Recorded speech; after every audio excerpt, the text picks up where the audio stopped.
Welcome to Stanford MedStory, a series where we cover a medical concept and the groundbreaking research happening here at the Department of Medicine to solve some of the world's biggest health challenges.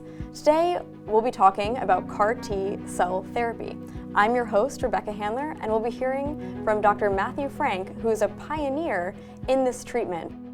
You are doing something really exciting here at Stanford Department of Medicine. Can you kind of walk us through what this trial is about? You're really looking at something called CD22. The first 3 patients were some of the most challenging cases you might come across. The first patient had a large mass. She was out of treatment options. She decided to enroll in the trial. She was the first patient to receive the CD22-directed CAR. By 6 months later, we couldn't see any detectable cancer anymore. So it worked that fast. The cancer actually melted. So by a few weeks later, she was already like, I can't feel anything. And even 4 years later, still in remission, never came back, unheard of. Wow, that's amazing. What exactly is CAR T cell therapy in simple terms? We actually take immune cells called T cells out of the body. T cells' normal job, one of many jobs, is to actually prevent us from having cancer grow in our body. So every day cancer is forming, and those T cells clear cancer. So what we do with those T cells, because these are patients that have cancer, so by definition their T cells aren't functioning, is we genetically modify them. We actually take a virus, not HIV, but cousin of the HIV virus, and we introduce a new piece of genetic code and permanently integrate that into the T cell. So what excites you the most, and what do you envision the future to actually look like, say, 10 years down the line? We're very excited about the current FDA-approved CARs that target CD19.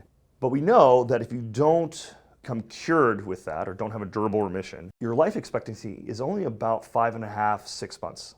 If we just switch the target to something else like CD22, maybe if we target that with a different CAR, that might confer that same 50% cure rate. So we had a lot of concerns, and we found out right away that it actually worked quite well.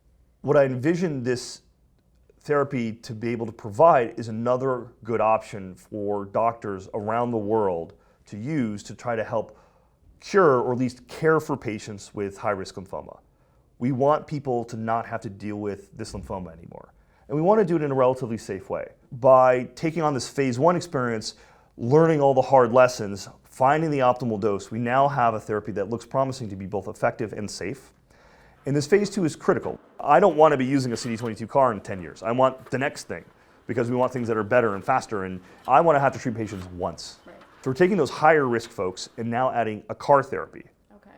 And so right now we're using a single agent, single CD19 targeting CAR, but I can imagine in the future we're going to have probably 2 rounds of chemo, make the CAR, and have a triple targeting CAR.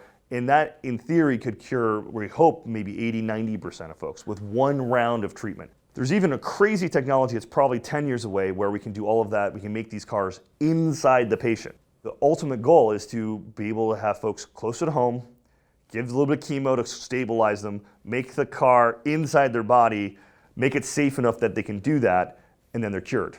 And you do that consistently with 1 round of treatment, and then you've cured 80-90% of folks. That's the vision. Before I end my career, I hope that's what we're doing. That is amazing, and you're already on that path.